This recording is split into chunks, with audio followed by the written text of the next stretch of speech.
दोस्तों नमस्कार। मैं हूं अशोक गोयल, अशोक दिल्ली वाला शो से। पिछले दिनों हमने सीओए के प्रेसिडेंट हबीब खान जी से एक बातचीत, सीधी बात में रिकॉर्ड की थी। मेरे चाहने वालों को इस बात की खुशी थी कि मैंने सीओए के प्रेसिडेंट से बहुत टेढ़े टेढ़े सवाल पूछ लिए और हमारे काउंसिल के प्रेसिडेंट साहब के चाहने वालों को इस बात की खुशी थी कि मेरे टेढ़े सवालों के भी उन्होंने सीधे सीधे जवाब दिए। दोस्तों, आज हमारे साथ एक ऐसी शख्सियत मौजूद है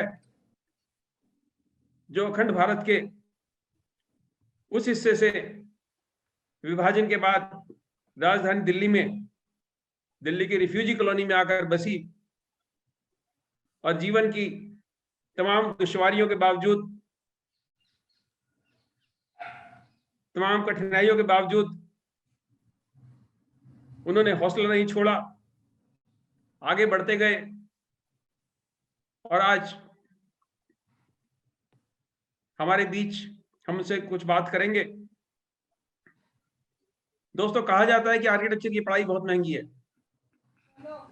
जिस शख्सियत से मैं आपकी बात कराने जा रहा हूं, इस व्यक्ति ने ना सिर्फ 5 साल तक आर्किटेक्चर की मुफ्त में पढ़ाई की, बल्कि सरकार से मासिक वजीफा भी लिया, और वो भी देश के टॉप मोस्ट कॉलेज से। दोस्तों, मेरे साथ हैं आज मेरे बड़े भाई आदरणीय चरणजीत शाह जी। शाह साहब नमस्कार। नमस्कार सर। नमस्कार। अशोक दिल्ली वाला शो में आपका स्वागत। मुझे याद है कुछ साल पहले, संभवतः पिछले से पिछले साल, आपके दक्षिण दिल्ली स्थित ऑफिस में मुझे एक सेमिनार में आने का मौका मिला और मैंने देखा तकरीबन 60-70 आर्किटेक्ट्स आपकी देखरेख में वहां काम कर रहे थे, जिसमें नौजवान भी और उम्रदराज लोग, सभी प्रकार के लोग कंप्यूटर पे बैठे काम कर रहे थे। सर, मेरे को सौभाग्य प्राप्त हुआ है सीओए के पहले प्रेसिडेंट जी आर भल्ला जी के ऑफिस में जाने का, कन्वीनर साहब के ऑफिस में जाने का, सचदेव एग्लिस्टन जसवीर सचदेव जी के ऑफिस में जाने का। किसी ना किसी कारणों से मैंने वहां काम नहीं किया। जेके चौधरी यानी चौधरी गुलजार सिंह जी के ऑफिस में जाने का, लेकिन इतना विशाल ऑफिस मैंने शाह साहब का पहली बार देखा। शाह साहब से अक्सर मेरी किसी ना किसी सेमिनार में मुलाकात हो जाती है, कुछ समय मेरे साथ व्यतीत हो जाता है। सोशल मीडिया के थ्रू हम लगातार जुड़े हुए ही हैं। शाह साहब की जर्नी शुरू हुई थी दिल्ली की एक रिफ्यूजी कॉलोनी से, और उसके बाद आर्किटेक्चर की मुफ्त में शिक्षा लेके इन्होंने सरकार से पैसे लेके अपनी पढ़ाई पूरी की। सरकार ने इनको वजीफा दिया। मेधावी छात्र होने वाले छात्रों को, मेधावी छात्रों को सरकार वजीफा देती थी। इन्होंने सिद्ध किया कि जीवन की त्रासदियां, जीवन की दुश्वारियां इनको आगे बढ़ने से नहीं रोक पाएंगी, और सरकार ने जो इनको पढ़ने पढ़ाने में मदद की, उसका आज ये पूरा वसूली सरकार को करके दे रहे हैं। देश के बड़े बड़े एयरपोर्ट्स शाह साहब ने डिजाइन करे हैं। इस व्यक्ति से अगर आप भीड़ में मिलो तो एक भीड़ का हिस्सा है, और इनके अगर काम देखो तो सबसे अलग। शाह साहब, अब मेरे टेढ़े सवाल शुरू होने वाले हैं आपके लिए। मैंने मीठी मीठी बहुत सारी बातें कर दी। मुझे बताओ, मैंने अभी देखा आप किसानों के लिए लंगर भी बांट रहे हो। पिछले साल जब पलायन चल रहा था तो मजदूरों के लिए भी आपने लंगर लगाने का प्रोग्राम रखा हुआ था। गुरुद्वारों में भी आप सेवा कर रहे हो। अरे 60-70 आर्किटेक्ट्स की टीम को भी आप लीड कर रहे हो, और जहां तक मुझे जानकारी है, काफी सारे आर्किटेक्चर कॉलेज में आपने ऊंचे पदों पर रहे हो, पढ़ाया है, तो आप शिक्षा से भी जुड़े हो और प्रोफेशन से भी। इतना सारा समय कहां से लाते हो? सर मैंने क्वेश्चन है सर अभी हाँ जी, मैं आपका। पूछ रहा हूँ सारा समय पहले कहां से लाते हो आप? सर पहले तो मैं कहूंगा आपका धन्यवाद। I will just start from one saying from the Guru Nanak's verses, नीचों ऊंच करे मेरा गोविंद। जी It's all Guru's blessing, it's God's blessing that you get the blessing of the Almighty Lord, और आपको ये सारा का सारा ना रास्ता आपका अपने आप चलता है। बिल्कुल। जैसे कहा जाता है कि भाई there is a will there is a way. मैं अपने आप को ये थोड़ा सा ये कहूंगा कि say you have to manage your time, और टाइम हर इंसान के पास बहुत कम है, बहुत ज्यादा है।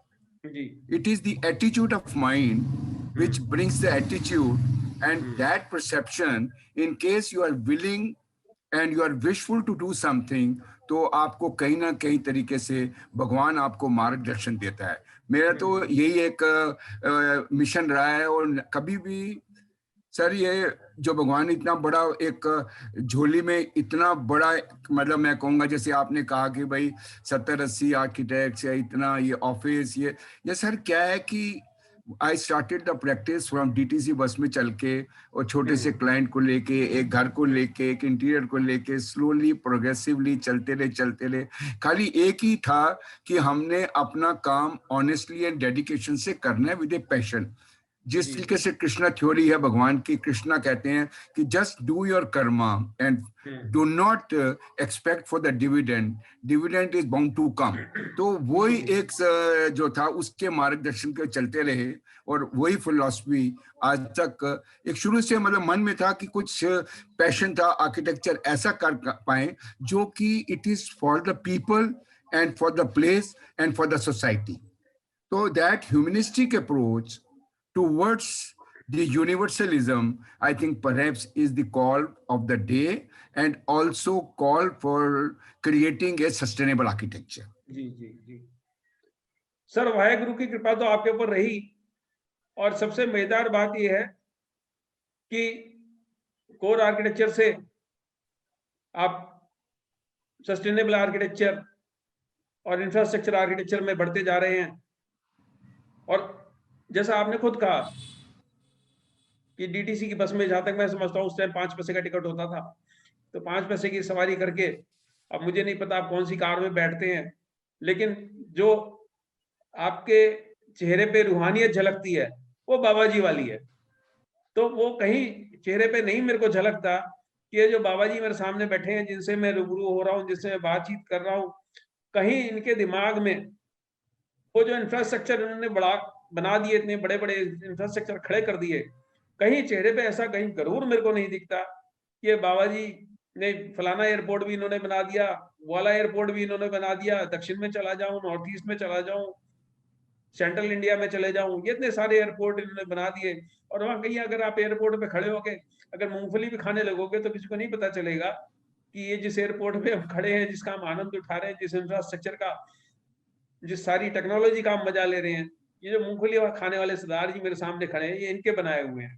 तो ये बड़ा आपका बड़ा बड़प्पन है, और मैं समझता हूँ वाहेगुरु की मेहर है आपके ऊपर, जो इस तरह के काम आप कर पा रहे हो, और आज भी आप सरलता से वहां पर बैठ के लंगर बांट रहे हो। एक बात मैं आपसे पूछना चाहूंगा, आजकल जो नए आर्किटेक्चर स्टूडेंट्स आ रहे हैं, बहुत महंगी फीस भी दे रहे हैं, बहुत कठिनाइयां भी भुगत रहे हैं, उनके लिए आप क्या राय देते हो? डटे रहो, डटे रहो, डटे रहो, कि कुछ और? सर आज की डेट में I would say first of all we have to understand कि हमने देखना है ये architectural profession is a very noble profession. जी जी तो मैं इसमें मेरे 3 quote I generally say, it's like one is 3S, spirituality, soul and sustainability. ये 3 को अगर आप कनेक्ट करके रखोगे तो आप बिल्कुल ऑर्गेनिक आर्किटेक्चर करोगे। तो इसलिए मैं ये कहता हूँ कि जनरली क्या होता है कि why I say spirituality, with spirituality you understand the creator, and from creator you understand his creation. And then what we see is, then we said, where does the creator lives? He lives within his own creation. तो जब मैं creator और creation की बात समझ जाता हूं, तो then I become a mini creator. Architect is a miniature creator, God like. और जब मैं गॉड लाइक हो जाऊंगा तो मेरी creation will be all from the creation that is nature. फिर मैं नेचर से इंस्पायर्ड आर्किटेक्चर करूंगा. And that's why I say when any architecture is inspired from nature, it ought to be sustainable. वहां फिर ना तो लीड चाहिए, ना वहां पे ICBC चाहिए, ना गृह चाहिए, ना एसोकैम जेम चाहिए. वो that ought to come sustainable. So you know, it's like architecture, we perhaps were saying mother of all arts, but today is the time when we say architecture is father of all arts, science, technology put together. So when I talk about architecture as as a father of all these things put together, then it becomes holistic architecture. Architecture perhaps has to look beyond architecture. It's like social science, geology, philosophy, culture, art, everything put together. And then when I do that, then what I say is, then any build form which I create is not a mass of brick and concrete, but as a living organism which has life and which is embodied with nature. And once I create that architecture is for 3 P's. One is for the people, for the place, and for the purpose.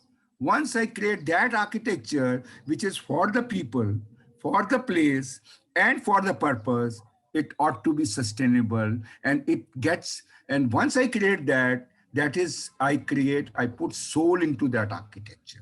Once I put soul into architecture, it becomes lively. And then when it becomes lively, it breathes. So that is what exactly is.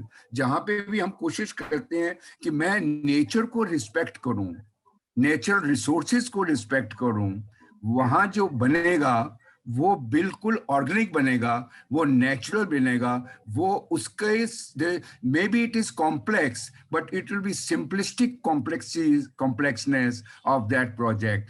So this is like, I would say that an architect is like a mother, and you produce a child within your motherhood.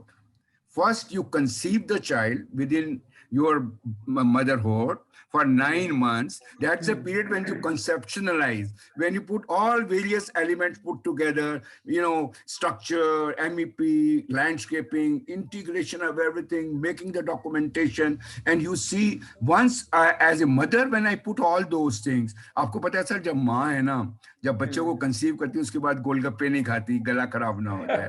Mother will not take this. She will go to a मंदिर or a gurdwara, मेरे बच्चे के संस्कार अच्छे हों. So that is what the conceivement by itself, by soul, by emotion, by sentiments, by belongingness will give me perfection. और जब मैं perfection की तरफ जाऊंगा तो मेरे तरफ से I will start looking at form, function.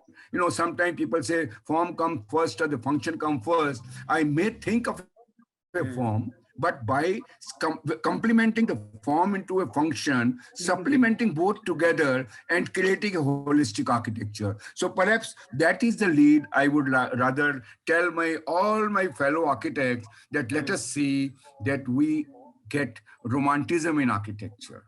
If I am romantic, then I will start loving my profession. Then that romanticism is spiritualism, and spirituality with romance is that's the love. And that love perhaps will create sustainable architecture. And today it is the time, even particularly after COVID, how do you create minimalistic architecture? We are talking about large. जैसे आपने कहा, कला, संस्कृति और तकनीक, इन तीनों का संगम है आर्किटेक्चर. और उसके बाद आपने जोड़ दी उसमें स्पिरिचुअलिटी और मोहब्बत. अगर आप मोहब्बत करते हैं काम से और आप ऊपर वाले की राह पे चलते हैं, तो आर्किटेक्चर तो अपने आप निकल के आएगा। निकल आजकल तो सर ये फटाफटा वाला आर्किटेक्चर का जमाना है, फटाफट ऑटोकैड पे ड्राइंग बनी, फटाफट 3D मॉडल बने, फटाफट वॉक थ्रू बने। अब ये फटाफट वाले जमाने में आप जैसे बाबा जी कैसे फिट होते हैं? सर ऐसे देखो सर, फटाफट में आदमी फिसल जाता है। और जब मैं सहज से काम करता हूँ, मैं साधना से काम करता हूँ, मैं अपनी संस्कृति से काम करता हूँ, मैं जब ग्राउंड रूटेड होता हूँ ना सर, तो मेरा काम उससे भी जल्दी होगा। आप देखो कि जितना मैं जल्दी भागने की कोशिश करूंगा ना, मैं स्लिप करके आगे खड्डे में गिर जाता हूँ। बट कहते सहज से जो इंसान, you go by a process, you सहज गो बाय पके द सो मीठा होए, स्टेप्स, डू नॉट सहज बीइंग पके सो मीठा होए। yes yes sir, सहज पके सो मीठा। so सहज से you may reach earlier, and if you want to move faster than the time will tell you कि तुम्हारी वैल्यू क्या है। तो टाइम से बढ़ के कुछ नहीं है। आपको टाइम की जितनी रिस्पेक्ट करेंगे उतना होगा। और सर मैं एक और गोयल साहब आपको शेयर करूं कि when you are not in a haste, जिसको हम कहते हैं ना साधना, meditation, that is then you start meditating your profession and you start working 24/7। आपको रात को सपने में भी नक्शा आता है सर। आपको मेरे मेरे ना मेरे मेरे बेड टेबल में साइड में एक कॉपी पड़ी है, एक पेंसिल पड़ी है। अच्छा, बहुत बढ़िया। रात को मेरे दिमाग में ना घूमता है। जब वो घूमता है ना, and even sometimes some vocabulary आती है आपके माइंड में, वो मैं उसी समय उठ के ना मैं उसको लिख देता हूँ, मैं उसको स्केच बना देता हूँ। बिकॉज रात को जो आया ना वो शायद सवेरे याद नहीं रहता। So it is time is actually it's a perception of mind. Time भगवान ने इतना दिया हुआ है कि only thing is how much you concentrate. बिल्कुल ठीक। जितना आप चेतनशील हो जाएंगे उतना आपका परफेक्शन आ जाएगी। बस मैंने तो ये सर ये एक सिंपल रूल से कोशिश करता हूँ कि साथ में इधर एक साइड में स्पिरिचुअलिटी रख लो। और जब स्पिरिचुअलिटी से क्या होता है सर, आपको कॉन्फिडेंस आता है, कॉन्फिडेंस आता है, ऑनेस्टी आ जाती है, डेडिकेशन आ जाती है। So that perhaps I think that's a good take. Anyone whoever, first to become a good architect, you have to be a good human being. Sir And once you आपके become a good human being, a perfect human being, yes. आपके clients तो private लोग भी रहे हैं और सरकारें भी रही हैं। किसके साथ काम करना आसान है, सरकार के साथ कि आम लोगों के साथ, कि दोनों के साथ अलग अलग मजा है? कोई सर किसी के साथ भी आप काम कर लो जी। It is you know what happens कि सरकार के साथ मैं कहूंगा काम करने का काम जो है ना, अगर आप डेडिकेटेड हैं तो और भी आनंद है। You know, because you know, when I talk about mega projects, you have the practically freedom to express your thought and design. जैसे हमने अभी जैसे करतारपुर कॉरिडोर जब किया तो 4 महीने में सरकार का पूरा सहयोग था, मिनिस्ट्री ऑफ होम अफेयर्स का, लैंड पोर्ट डेवलपमेंट अथॉरिटी का, और सभी का सहयोग से हमने 4 महीने में 400 करोड़ का काम, और 120 क्रेन लगी हो साइट के ऊपर, और 4 महीने में आप 400 करोड़ का काम, 400 करोड़ गिने नहीं जा सकते, लेकिन 400 करोड़ के काम को करना, तो वो होता है sir how you team up. और लोगों ने पसंद बड़ा करा है उस काम को, आपके काम को लोगों ने सराहा है, पसंद बहुत करा है। सबसे बड़ी बात है कि प्रधानमंत्री जी ने उसका उद्घाटन करा, तो उस बात से भी ये पता चलता है कि किस लेवल का वो काम था और किस लेवल की जिम्मेदारी आपको सौंपी गई थी। सर इतना मैं आपको ये कहना चाहता हूँ, प्रधानमंत्री जी ने लाल किले से भी इसके बारे में बोला कि भैया ये एक अद्भुत काम था जो इतने छोटे से टाइम में और इतनी परफेक्शन बन गई, तो हमें इससे ऊपर और क्या कोई दे सकता है सर। तो ये भगवान की कृपा से वो ये, and that I will sir the process has to be understood. Today, architecture is not only a design, but it is the holistic architecture where you have to see how time management, quality management, cost management, you know, and then the project management has to be integrated, because in case you are not responsible enough and cannot deliver, the purpose is defeated. So आज की date में sir मेरा तो ये सबको अनुवेदन यही है कि कम से कम अपने आप को इस तरीके से ढालें कि हमें बाकी एलिमेंट्स ऑफ अप्लाइड आर्किटेक्चर में भी हम अपना योगदान पूरा समझें, करें, ताकि हम आगे, because we see architect as team leader. We say we are the captain of the team, and captain जी को अगर सब चीजों का ज्ञान नहीं है तो मैं पूरा नहीं. That's why अगर हमारा ज्ञान आज की डेट में स्टडीज में आपके थ्रू में चैनल से कहना चाहता हूँ कि ये बच्चों को ये भी बताया जाए, and then we become like PMCs, you know, project ji ji management consultant. So बहुत that जरूरी is है. हाँ, one step ahead where the integrated approach towards the consultant has to be there, you know.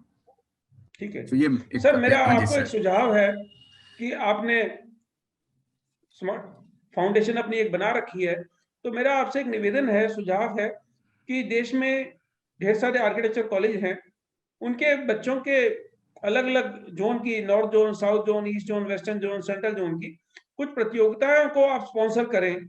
जो बच्चों का thesis अच्छा हो उसको स्पॉन्सर करें, तो खुदा की मेहर है आपके ऊपर, कोई आर्थिक आपको कठिनाई इसमें नहीं आएगी.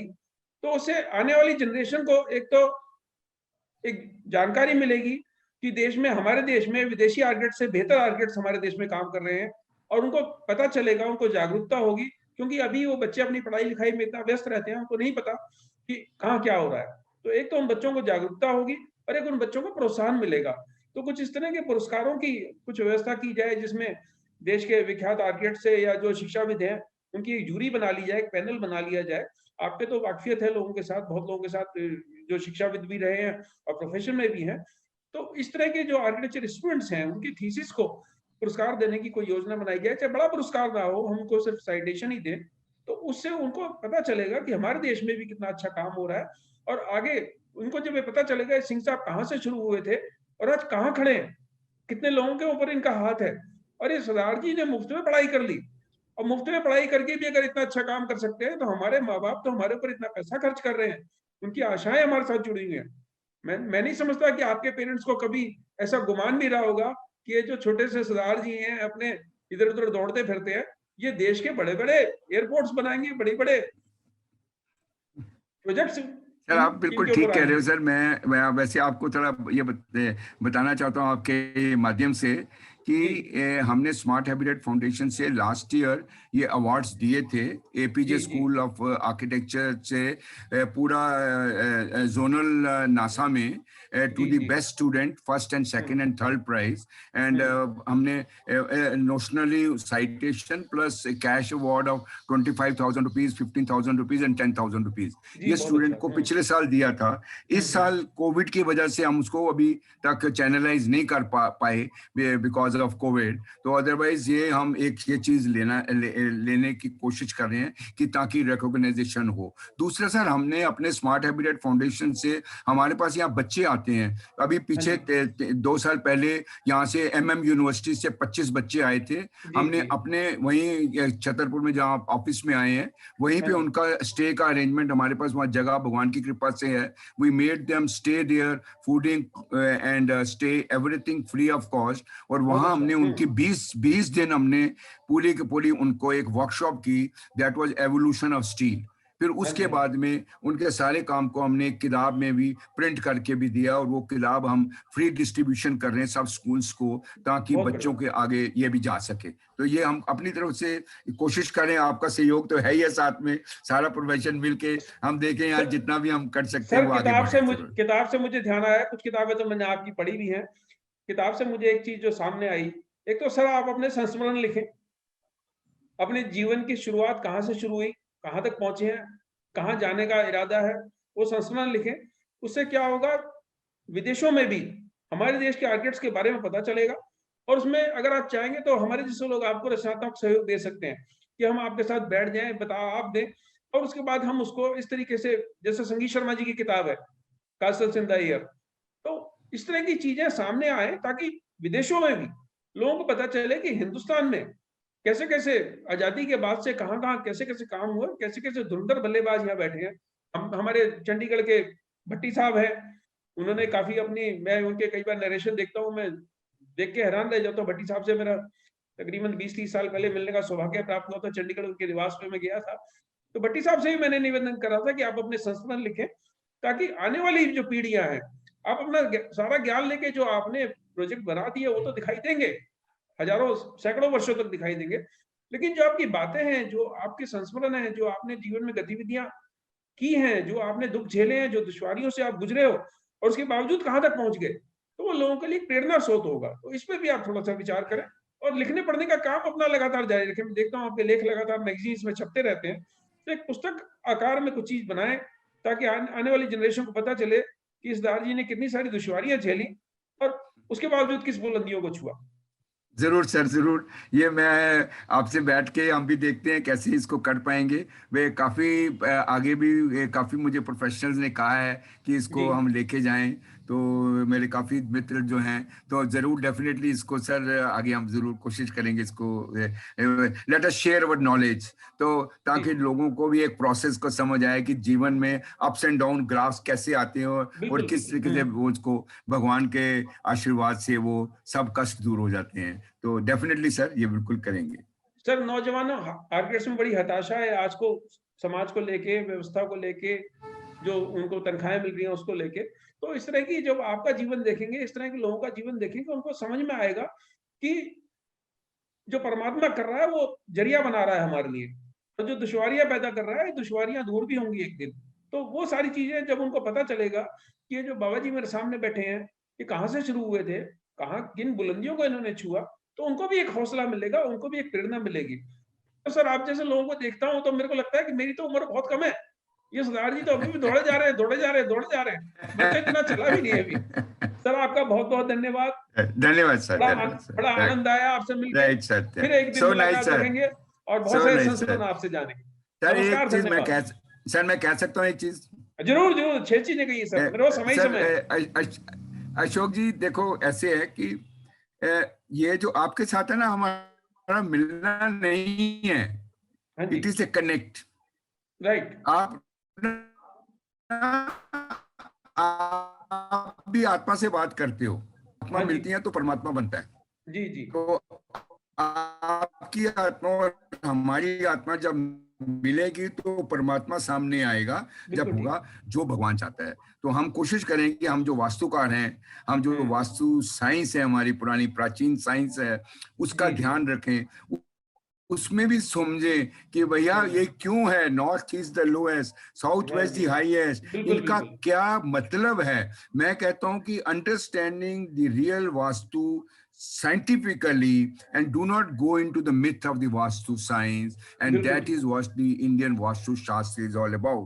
तो वास्तु शास्त्र को हम देखें, वास्तुकार बने और हम अपने देश को आगे से आगे एक सस्टेनेबल हैबिटेट बनाएं, ताकि हम ये ना कहें कि हम दिल्ली में रहते हैं जहाँ पे PM 2.400 है और आई एम ए पैसिव ठीक कह रहे हैं सर स्मोकर, आप। I take 40 cigarettes a day. तो इसको बिल्कुल हम बिल्कुल। कैसे ठीक करें, हम आप और दोनों मिलके हम अपने देश को बना सकते हैं सर। बहुत बहुत सर धन्यवाद यही सर। यही सोच के वास्तुशास्त्र पे मैंने एक छोटी सी किताब लिखी थी, आपको मैंने भेजी भी थी और हाँ उसमें जी, भी मैंने यही चीजें हाँ रखी जी, थी कि वास्तुशास्त्र माइथोलॉजी नहीं है, वास्तुशास्त्र क्लाइमेटोलॉजी है। हाँ, और ये जो साउथ ईस्ट यस, ऊंचा हो या नॉर्थ वेस्ट नीचा हो, वायव्य कोण क्या है, आग्नेय कोण क्या है, सारी बातें जो हमारे पूर्वजों ने हमें बताई और जिस हिसाब से पुराने जमाने के मंदिर बने, किले बने, मीनारें बनी, वो सारी की सारी जब ना ऑटोकैड था ना कोई किसी प्रकार के टूल थे, तो ये बड़ी अच्छी बात है।